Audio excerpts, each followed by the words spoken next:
So, what's the real engine that powers our modern world? I mean, it's not just about more buildings or more workers, it's this incredible, relentless force of sustained economic growth. The thing that, for the first time in history, has pulled billions of people out of poverty.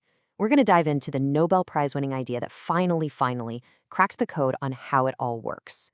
Okay, so get this. Back in 2025, economists Peter Howitt and Felipe Aghion won the Nobel Prize for a theory with a pretty wild name: sustained growth through creative destruction.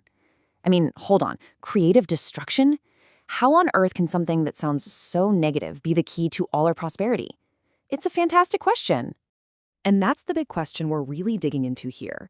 How did an idea that's all about replacement, about things becoming obsolete, about companies literally going out of business, how did that become so fundamental to understanding our economy that it won the highest honor in the field?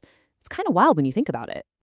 Okay, to really appreciate just how big of a breakthrough this was, you've got to understand the massive puzzle that economists had been wrestling with for decades. It's really easy to forget that the world we live in it's not normal. Not historically, anyway. For almost all of human history, stagnation was the name of the game. This explosive, sustained growth that we've experienced for the last couple of centuries, that's a total outlier, a brand new thing. And for a very long time, it was a complete mystery. So the first big attempts to solve this puzzle, like the incredible work by Robert Solow, pointed a finger directly at technology. That was the key ingredient. But there was a huge catch. In his models, technology was basically treated like magic. It was this external force that just kind of showed up out of nowhere. It wasn't explained, it was just a total black box. So you can see this amazing intellectual journey taking shape, right? First you have Solow, who points to the black box and says, hey, the answer's in there. Then Paul Romer comes along and starts to pry that box open. He shows that no, technology isn't magic. It's internal. It's a result of companies intentionally investing in ideas.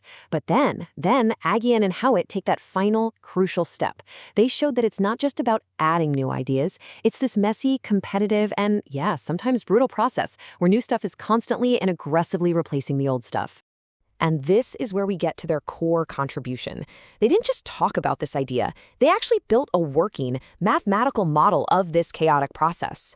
They took this powerful concept from an earlier economist, Joseph Schumpeter, and turned it into a formal theory you could actually test and use. So what is creative destruction, really? Well, think of it like this. It's the engine of progress where a new innovation, say a better product or a smarter way of doing things, doesn't just add to what we already have. No, it actively displaces what came before. It's the reason you stream movies on Netflix instead of renting from Blockbuster. It's why you have a smartphone in your pocket, not a landline on the wall. Yeah, and their paper on this back in 1992 was an absolute landmark. Because for the first time ever, someone built a complete model of the entire economy where all this messy real-world churn wasn't a bug to be ignored, it was the central feature. It was the engine itself. So let's break down how this engine actually works. It's a cycle.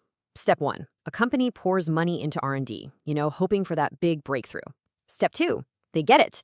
They invent something new, and for a little while, they are on top of the world, making huge profits. But, and this is the absolute key, those huge profits act like a giant blinking sign for every other competitor out there. It creates this massive incentive for everyone else to innovate and try to knock them off the throne. It's this never-ending race to the top that pushes the entire economy forward. What's so powerful about this model is the picture it paints of our economy. When you look at a chart of GDP over time, it looks like this nice, smooth, upward-sloping line. But what this theory shows is that underneath that calm surface, it's anything but stable. It's a constant, wild, turbulent churn. I mean, this is a really dramatic shift in thinking. The old way of looking at it was like growth was this calm, steady process, like you're just carefully adding one brick on top of another to build a wall. But this new Schumpeterian view, it's completely different. It sees growth as these massive waves of transformation, where each new wave comes crashing in and just washes away what was there before. And look, this isn't just some abstract theory. Check out this number. In an economy like the United States, over 10% of all companies go out of business every single year, and just as many new ones are started. Now, that might sound bad, but it's not a sign of a sick economy. It's the sign of a healthy, dynamic one. And that right there is the central, mind-bending paradox of it all. all of that destruction, the firms closing, the old jobs disappearing, the old technologies becoming obsolete, that turmoil at the micro level is the very mechanism that creates stable, long-term growth for the macroeconomic. It's a really powerful idea when you let it sink in. So, okay, why does this all matter? Why is this a Nobel Prize winning idea?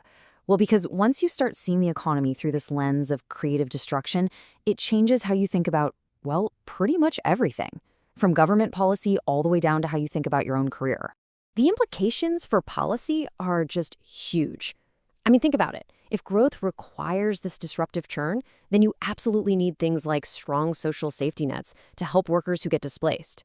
It means that when we talk about competition policy, it's not just about getting lower prices at the store, it's about keeping the engine of innovation revving. And maybe the biggest lesson of all, trying to protect old jobs by blocking new technology is a surefire recipe for economic stagnation. And what's cool is that this framework doesn't just help us think about the future, it's an amazing tool for understanding the past.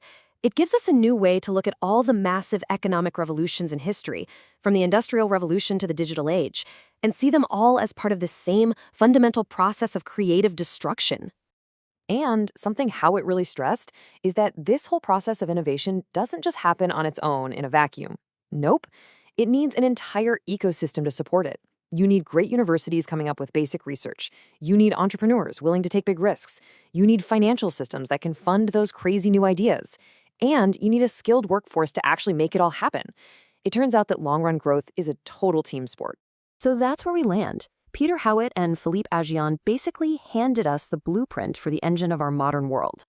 And that leaves us with a huge and hugely important question.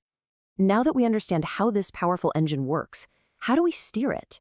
How do we aim its incredible, creative, and destructive power towards solving our biggest challenges, things like climate change or future pandemics?